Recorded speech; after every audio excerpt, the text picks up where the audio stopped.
En cette période de Noël, c'est toujours un temps particulier, et la période qui vient de s'ouvrir entre le moment du 24-25 décembre et la fin de l'année prend toujours un aspect particulier. On a en général un planning qui change, on a des moments de réunion de famille, des moments de festivités. Et la période est un petit peu plus calme en général de manière professionnelle, puis suivant les régions, on utilise des expressions un petit peu différentes. À Marseille, c'est le boudin, hein. On va vous dire maintenant, plus bonjour, mais bon boudin. Il y a comme ça des petites choses qui changent dans cette période. Cette période a aussi un nom particulier qui s'appelle la trêve des confiseurs. Alors, il y a un petit aspect un petit peu économique là-dedans. Cette expression vient de la fin du XIXe siècle, au moment où on était en train d'écrire la constitution de la Troisième République, dans lequel âpre débat dans l'Assemblée se passait entre royalistes, bonapartistes et républicains. Et d'un commun accord, au Noël, entre l'année 1874-1875, on a décidé effectivement de stopper les travaux et de faire une trêve particulière. Et qui a un des députés appelé ça la trêve des confiseurs, et l'expression est restée depuis lors. C'est ce moment un petit peu d'accalmie, de paix, c'est aussi un trêve des confiseurs, ça a été aussi utilisé pour caractériser au niveau médical le moment où les étudiants en médecine sont exemptés, on va dire, de leurs obligations universitaires pour particulièrement se consacrer aux soins des malades, exclusivement dans le soin. Et effectivement, cette période aussi, ça se voit à la télé peut-être avec les films et les téléfilms qui passent, il y a un élan et un encouragement à la générosité, aux soins vers l'autre. Et peut-être particulièrement ce Noël où nos hôpitaux sont complètement pleins. Il y a un petit peu un écho particulier dans l'encouragement, évidemment, à penser à notre prochain. Et j'en viens ici au texte que j'aimerais partager, et j'aimerais partager quelques pensées sur un texte qui nous parle particulièrement de l'amour pour le prochain. C'est la parabole du Seigneur sur le bon samaritain, dans l'évangile de Luc, et je vous propose qu'on la relise, cette parabole en Luc, au chapitre 10.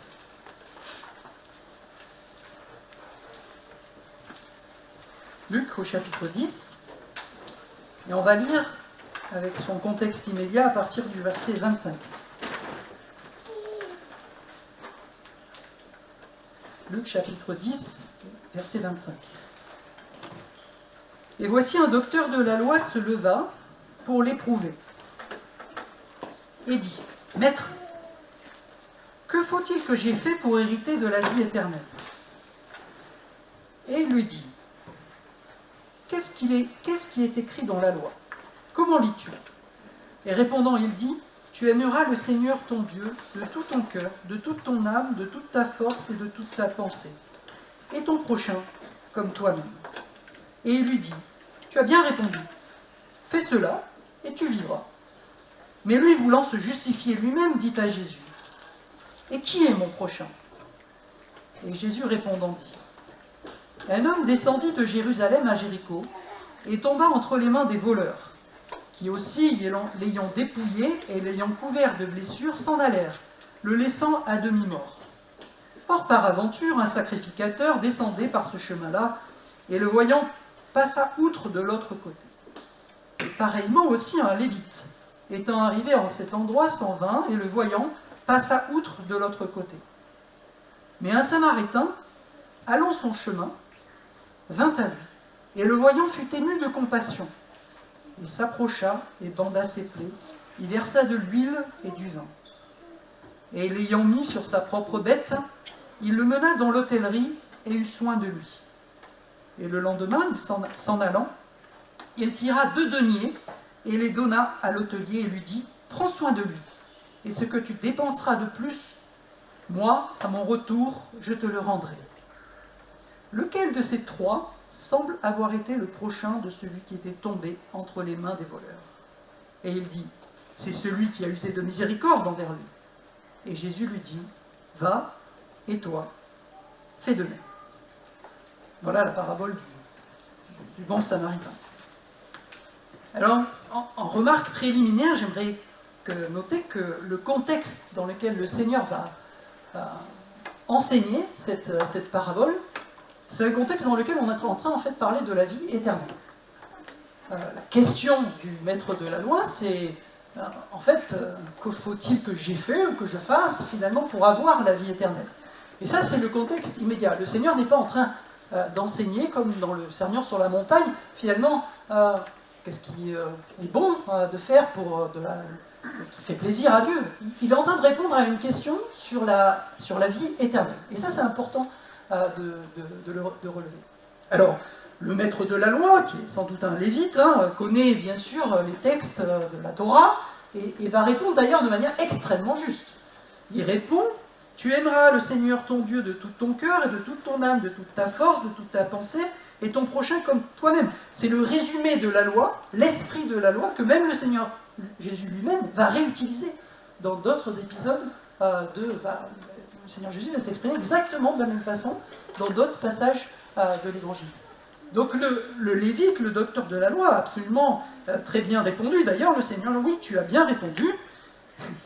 Le Seigneur le renvoie sur la pratique. C'est bien, fais cela. Et là, on voit que le Lévite, le docteur de la loi, est un peu gêné aux entournures en réalité. C'est-à-dire que, tiens, on ne s'arrête pas juste là dans la conversation. Il y a quelque chose qui l'embête. Et il va continuer la question. Il va dire, mais c'est qui mon prochain? Qu'est-ce qu'on comprend derrière? D'ailleurs, on comprend, c'est pour se justifier lui-même, le texte dit. C'est qu'il y a quelque chose, oui, j'ai compris, je sais la loi, je sais ce qu'il y a écrit dans ce que Dieu veut, mais il y a un problème de passage de ce que je sais, effectivement, à un passage à la réalité pratique là-dedans. Et donc, il y a une tentative de négociation.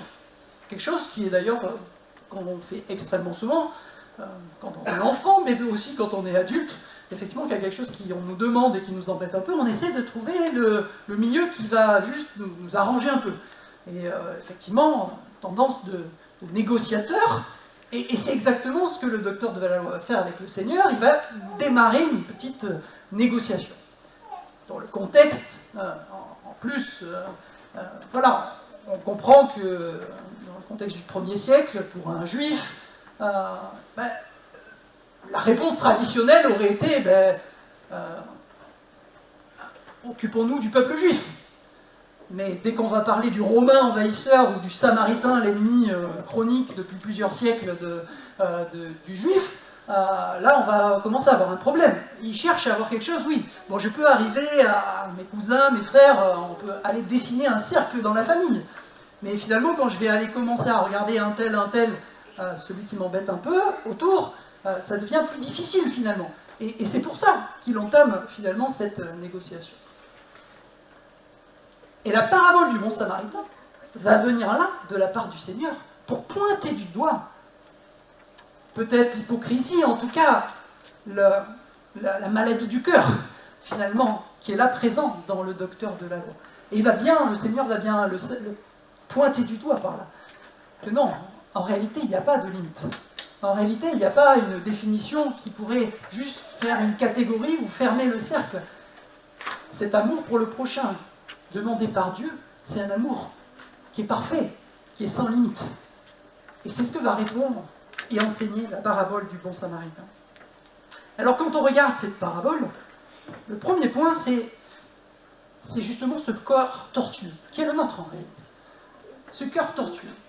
Ce lévite, ce sacrificateur, ces deux personnages qui vont passer à côté du blessé, de celui qui a besoin, et finalement, en lévitant, en passant, c'est ce qui pointe du doigt finalement toutes nos limites de nos cœurs. On peut dire, mais pourquoi ils ne se sont pas arrêtés? Pourquoi ils ont passé finalement leur chemin? C'est juste parce qu'ils sont sacrificateurs ou lévites? Non. En plus, ils savent que la volonté de Dieu, c'est de prendre soin, c'est d'aimer son prochain. Alors qu'est-ce que c'est l'obstacle? Le texte ne répond pas, mais on peut se demander, est-ce qu'il y a une question de pureté? Est-ce qu'il y a une question dans laquelle il y a finalement des personnes dans lesquelles on a du mal à aller vraiment dans ce milieu-là, parce qu'il y a quelque chose qui nous repousse, ou qui, finalement, est-ce qu'on est à notre place à ce niveau-là. Et on pourrait se poser la question, si on transposait, mais les personnes qui sont prostituées, les personnes qui sont, nous on va définir très justement dans une vie de péché, notre tendance naturelle, et c'est logique, ne sera pas aller effectivement d'aller vers ces personnes-là.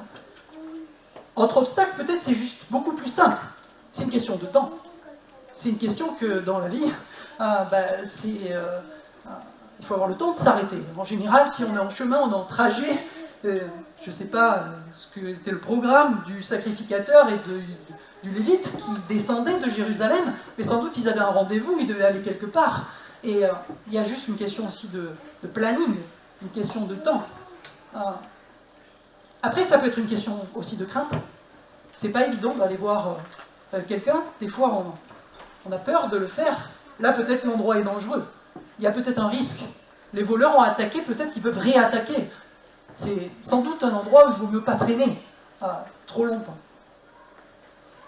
Et face à ça, je me sens interpellé. Combien de fois j'ai pas pris le temps? Combien de fois j'ai évité? Combien de fois il y a quelque chose où prendre le téléphone pour appeler cette personne, c'est pas simple.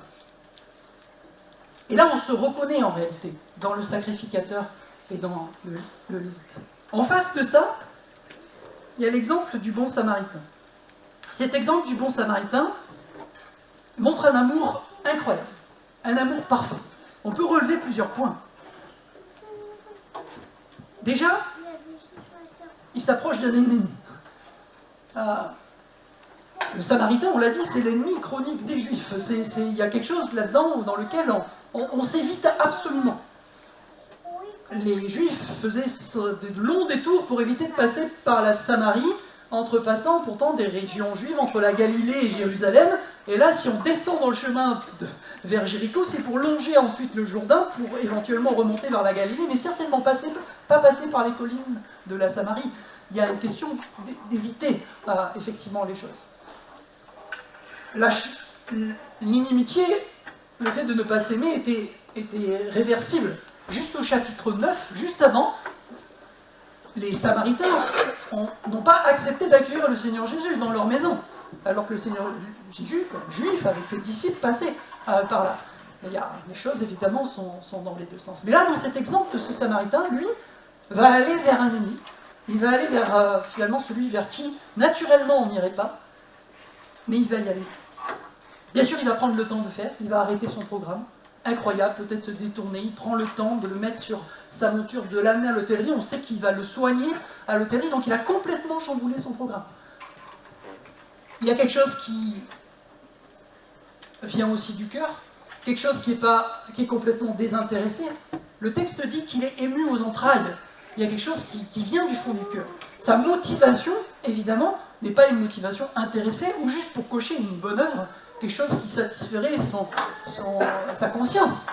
Il y a quelque chose qui il est profondément touché au niveau de son cœur.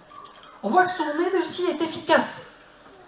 Incroyable, il a presque la valise de secours, les médicaments à côté. C'est comme s'il était prêt à aider déjà, il y a une anticipation.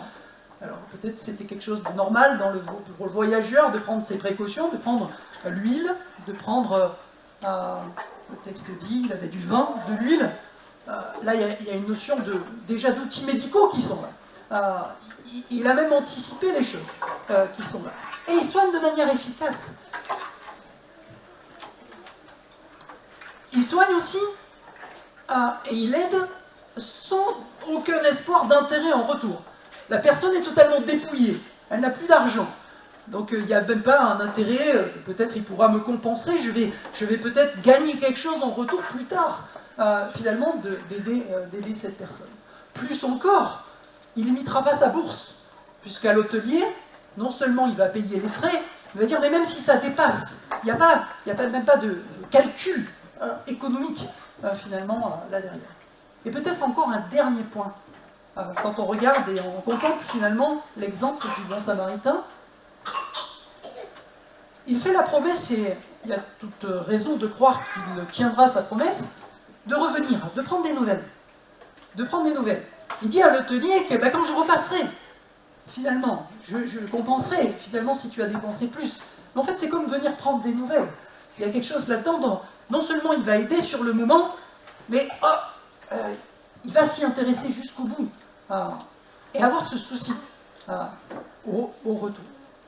Alors évidemment, si je me compare là-dedans, combien de fois j'ai été pris en défaut? Combien de fois, bloqué par mon orgueil, mon manque de temps, ou pseudo-manque de temps, peut-être par mon avarice, peut-être aussi parce que je pense que c'était mieux à quelqu'un d'autre de le faire, plutôt qu'à moi. Combien de fois je n'ai pas... Et alors le pire, peut-être, c'est prendre des nouvelles, des fois. C'est-à-dire que, oui, j'ai peut-être aidé à un moment donné, mais la vie passe, et puis voilà, on passe à un autre sujet, et puis on oublie, et on ne prend pas la nouvelle. La fin de tout ça, le Seigneur va dire, ben oui, tu poses la question de comment avoir la vie éternelle, et la réponse du Seigneur, va, et toi, fais de même. Vous ne trouvez pas qu'il y a un problème? on est très gêné de la réponse du Seigneur, en réalité. Parce que le Seigneur est en train de lui dire, si tu veux avoir la vie éternelle, voilà l'exemple parfait d'amour que tu dois atteindre pour pouvoir mériter finalement d'avoir la vie éternelle. Et j'ai envie de poser la question, mais pourquoi le Seigneur répond ça? Pourquoi le Seigneur? Il sait très très bien que l'homme de loi, le lévite, mais j'ai envie de dire qui que ce soit qui aurait posé la question, finalement ne peut pas atteindre le niveau d'amour qui est demandé là pour avoir la vie éternelle. Et le Seigneur le sait très bien. Pourquoi il lui répond ça? Peut-être la réponse se trouve en partie par la première verset du verset 25. Et voici un docteur de la loi se leva pour l'éprouver. Dans d'autres traductions, c'est aussi dit pour le tester, pour lui tendre un piège, en réalité. Il n'y a aucune once d'intention de repentir ou de limite dans la question de l'homme de loi, là-dedans. L'homme de loi arrive avec sa prétention, finalement, de dire, peut-être que si j'apporte, moi, déjà ce que je peux faire, ça suffit. Vous savez, au Moyen-Âge, il y avait... juste avant la Réforme, juste avant le temps de la Réforme, de Luther, de Calvin, il y avait en vogue une option théologique de comment obtenir finalement le salut, qui était un peu de l'ordre de fais du mieux que tu peux, et le Seigneur, la grâce du Seigneur, sera de faire prendre le mieux que tu es capable de faire et de le transformer en quelque chose qui sera suffisant ou qui sera suffisamment méritoire pour mériter la vie éternelle. Ce genre d'équivalence était assez facile par transposition de choses qui se passaient peut-être dans le monde économique. Depuis la guerre des 100 ans, on avait abandonné les écus d'or, qui avaient la valeur réelle de l'or qui était là, pour la transformer, la naissance de nos monnaies, en une monnaie de plomb. Mais sur le plomb, il y avait la valeur de la pièce d'or. C'est le roi qui avait transposé la valeur. Le plomb en lui-même ne valait rien, mais on n'avait plus d'or. Donc il fallait trouver une solution. Et donc on était habitué à quelque chose qui est, oui, je présente quelque chose, mais c'est sur la garantie de la valeur que le roi voulait bien y mettre, que dans sa grâce, il allait convertir cette valeur du plomb en or, et qui faisait la valeur de cette pièce. Et au niveau théologique, au niveau de l'enseignement, pour être sauvé, c'était ça aussi qui était enseigné, juste au temps de Luther. Ça s'appelait une théologie qui s'appelait la Via Moderna.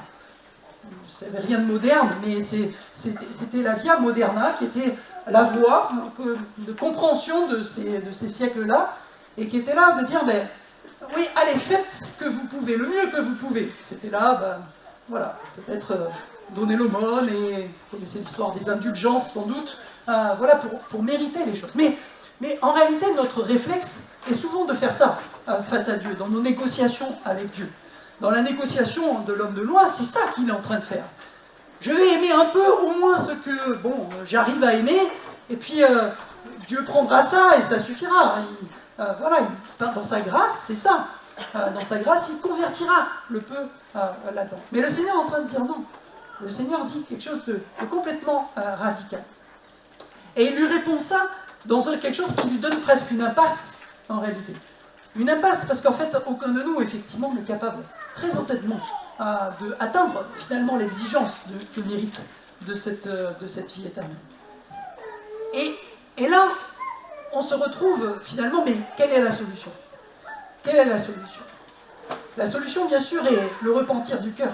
Ce qui manque sans doute à cet homme de loi à ce moment-là, de confesser, de dire que devant Dieu, en fait, son cœur est malade, il a besoin, en réalité. Il a besoin de l'aide de Dieu, en réalité, pour avancer, et que s'il peut mériter quelque chose de la vie éternelle, c'est rien qui viendra de lui-même, mais c'est uniquement de la grâce de Dieu. Alors, j'aimerais soulever 2 indices dans le texte. 2 indices extrêmement intéressants qui nous font pointer du doigt. Non pas vers ce côté doigt accusateur de « non, mais tu ne peux pas atteindre la vie éternelle en réalité », mais qui cherche à montrer combien le doigt va pointer vers le Sauveur, vers celui qui est en fait là, présent, pour être la solution, qui est la véritable réponse à la question « mais comment je peux avoir la vie éternelle ?» Les 2 indices sont les suivants. Vous avez peut-être remarqué comment le Seigneur va tourner la question qui au départ est « qui est mon prochain ?» C'est la question qui est posée par le Lévite. « Qui est mon prochain ?» Et le Seigneur ne va pas répéter cette question à la fin, il va dire, après avoir raconté la parabole, il va dire ceci: « Lequel de ces 3 te semble avoir été le prochain de celui qui était tombé entre les mains du voleur ?» Elle est bizarre cette question. Parce qu'en aucun cas, le Lévite aurait pensé, quand il pose la question au Seigneur, qui est mon prochain, ou qui est le prochain, il n'aurait jamais pensé à lui-même. Il n'aurait jamais indiqué celui qui serait dans le besoin d'être secouru.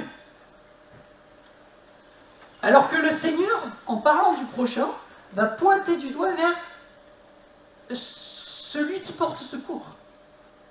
Il tourne complètement la question.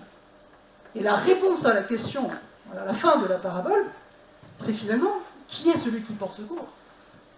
Qui est celui qui va pouvoir répondre aux besoins de celui qui est blessé, de celui qui est là sur le chemin? Et en pointant vers le Samaritain, on pointe vers un sauveur. Vous voyez comment la question a tourné entre le début et la fin de la parabole. Et il y a une pointe qui va pointer vers le Seigneur. Deuxième indice, peut-être un peu plus caché. On a dans cette parabole tout un tas de mouvements, de gens qui se déplacent, qui sont dans un voyage. Si on regarde le chemin qui parcourt celui qui a été attaqué, le Lévite et le Samaritain, et le Lévite et l'homme de loi, et le sacrificateur. Pour le sacrificateur, c'est très clairement dit, et pour celui qui est attaqué aussi, ils partent de Jérusalem et ils descendent la route vers Jéricho. Route sinueuse, gros dénivelé, 1 km de dénivelé sur 25 km à peu près de marche. Escarpé dans de la montagne bien rocheuse. Voilà le chemin. Et ils partent de Jérusalem, ils vont avec Jéricho. Ils partent de la ville de Dieu vers la ville maudite. Ils sont dans la mauvaise direction. Ces 3 personnages sont dans la même mauvaise direction. C'est comme s'ils fuyaient Dieu. Bien sûr, le texte ne dit pas ça. Mais si on regarde leur direction, ils sont dans cette direction. Si on regarde le chemin du Samaritain, on ne sait pas d'où il vient. Il allait son chemin. On n'est pas du tout sur le chemin direct entre la Samarie et Jérusalem. Là, ça ne marche pas en termes de géographie. Pourtant, au chapitre 9, le Seigneur a dit qu'il avait tourné ses yeux résolument vers Jérusalem. C'est-à-dire que le Seigneur Jésus, quand il est en train de raconter ça, a déclenché, on va dire, son voyage vers Jérusalem. Et le Seigneur est en chemin vers Jérusalem. D'ailleurs, si on ne parle plus de parabole, mais on parle de le passage qui est juste après va, et toi fait de même au verset 37, le 38, c'est « et il arriva », là on n'est plus dans la fiction, on n'est plus dans la parabole, on est dans l'histoire, et Jésus arriva, et comme ils étaient en chemin, il entra dans un village, et il rentre chez Marthe et Marie. C'est où? C'est Béthanie. Béthanie, c'est le haut du chemin entre Jéricho et Jérusalem. Quand vous arrivez en haut du chemin, quand ça a fini de monter, juste avant Jérusalem, vous arrivez à Béthanie. Donc on voit une direction dans laquelle le Seigneur est en train de cheminer, en fait, vers Jérusalem. Il va vers le fait d'accomplir son œuvre de sauveur. Il va vers ce chemin où il est le bon Samaritain, bien sûr, lui-même, qui est en train d'accomplir l'œuvre de salut, ce pourquoi il était venu. Et cette parabole du bon Samaritain pointe du doigt vers le Sauveur, vers ce bon Samaritain qui n'est autre que le Seigneur Jésus lui-même, qui vient pour venir prendre sur lui toutes nos maladies, toutes nos, voilà, toutes nos maladies de cœur qui sont là, et il est en train finalement d'accomplir son œuvre. Et là on a quelque chose qui est fou, ça y est, il y a quelque chose dans la pointe. À la réponse à la question, que faut-il que je fasse pour hériter de la vie éternelle et mériter cette vie éternelle, il y a la première étape, c'est de se reconnaître comme celui qui a été attaqué par les brigands, celui qui a besoin, celui qui est sur le chemin et qui a besoin d'aide, qui a besoin de l'aide du bon samaritain. Et là on a le point de départ en réalité. Parce qu'on a besoin, évidemment, d'être secouru par le Seigneur, parce qu'il n'y a que par lui, évidemment, que l'on peut hériter de la vie éternelle. Est-ce que c'est pour cela que la parabole du bon samaritain n'enseigne pas qu'il faut aimer notre prochain et aider notre prochain? Non, bien sûr que non. Le Seigneur a quand même dit, vas-y, fais cela. Mais en réalité, c'est impossible sans passer par l'étape de quelque chose de l'évangile, dans lequel, effectivement, on a besoin d'être racheté par le Seigneur et d'avoir le cœur au quotidien transformé, pour avoir ce cœur il va avoir ce cœur du bon samaritain, dans lequel on a tellement besoin, finalement, de l'aide du Seigneur. Il y a quelque chose que je trouve joli, c'est aussi la position de l'hôtelier, peut-être. Alors la parabole ne le dit pas, il ne dit pas qui est l'hôtelier. Mais c'est intéressant, l'hôtelier, pour aider, il a reçu de l'argent, il a reçu tout, en fait, de la part du bon samaritain. Et peut-être que, dans bien des occasions, c'est bien de se positionner aussi comme l'hôtelier. Parce que l'hôtelier, il utilise les ressources du Seigneur. Il va puiser finalement dans les ressources du Seigneur. C'est le Seigneur qui lui a donné lui-même de quoi finalement avoir la force, les moyens en réalité, d'avoir les moyens finalement d'aider son prochain. Et on est là dans ce repositionnement, on va dire, des personnages dans cette parabole du bon samaritain. Si on veut parler de quelque chose de pratique, dans cette trêve des confiseurs, dans ce moment de Noël, la trêve des confiseurs démarre à Noël. À Noël, c'est regarder l'enfant Jésus qui est venu, le Dieu qui s'est incarné pour notre salut. On l'a chanté, on l'a rappelé ce matin. Ça pointe du doigt vers notre Sauveur. Et Siméon a été cité ce matin, et c'est un salut, pas que pour Israël, mais pour lumière pour toutes les nations, quelque chose pour l'espérance des nations. Et en réalité, ça veut dire pour tous, pour le prochain à l'échelle la plus large possible, finalement, que l'on a cet encouragement. Et en termes pratiques, on est encouragé à aller regarder, à aller constater en premier combien on a besoin. Combien on a besoin. Bien sûr, de venir au moins une fois dans sa vie demander pardon au Seigneur, mais je crois que ce n'est pas qu'une question d'une fois dans sa vie. Je crois qu'à chaque fois qu'on se sent limité dans notre amour pour notre prochain, on a besoin de revenir à la croix. De revenir à ce que le Seigneur a fait, parce que c'est le point de base, c'est le point de départ. On a besoin de demander la force au Seigneur, peut-être ses deniers, peut-être son aide pour avoir ce cœur du bon samaritain, et puis pour se mettre en marche, pour effectivement, dans ce temps de trêve des confiseurs, mais peut-être pour chaque jour, de effectivement suivre cet encouragement du Seigneur, de pouvoir être nous-mêmes des samaritains, de pouvoir être nous-mêmes des hôteliers, individuellement en tant qu'Église, et on peut se poser la question finalement de tout ce qui peut être mis en œuvre là-dedans. C'est pas quand on fait du soutien social, quand on fait de l'aide pour une mission en Afrique ou un autre pays, et je sais que vous le faites, je sais que vous parrainez un enfant au sel également, je sais toutes ces magnifiques choses faites aussi collectivement.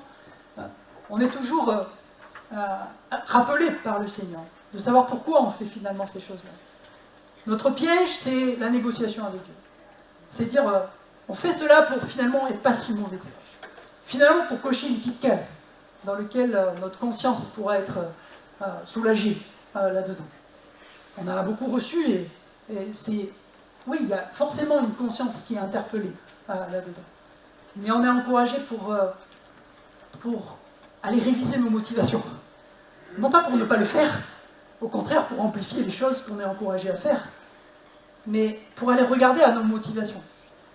Non pas juste cocher quelque chose, mais quelque chose qui vient d'un cœur transformé par l'Évangile. on est encouragé à ce que notre motivation pour aider et aimer notre prochain soit le fruit qui découle de notre transformation par l'Évangile. Ça veut dire au quotidien, demander au quotidien de l'aide au Seigneur. Parce que je n'ai pas par moi-même la force au quotidien de ressembler en quelque chose qui soit du bon samaritain, en réalité. Pourquoi? Parce que mon emploi du temps il est bouqué, parce que j'ai un petit brin d'avarice, parce que il y a des gens, j'ai pas envie d'aller les voir. Et parce que tout ça, j'ai besoin que le Seigneur transforme par son esprit mon cœur, pour avoir un cœur renouvelé, pour ressembler un peu plus au bon samaritain. Non pas au Seigneur, pour en quelque chose mériter, quelque chose qui serait la vie éternelle. Le Seigneur a tout fait, c'est amplement suffisant. Il suffit d'aller reconnaître qu'on a besoin de lui, mais quelque chose qui est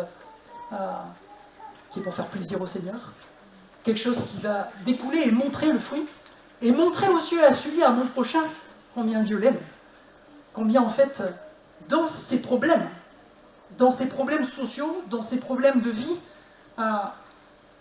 combien la seule solution véritable, en réalité, elle est dans le véritable bon samaritain, dans le Seigneur Jésus. Je m'arrêterai là.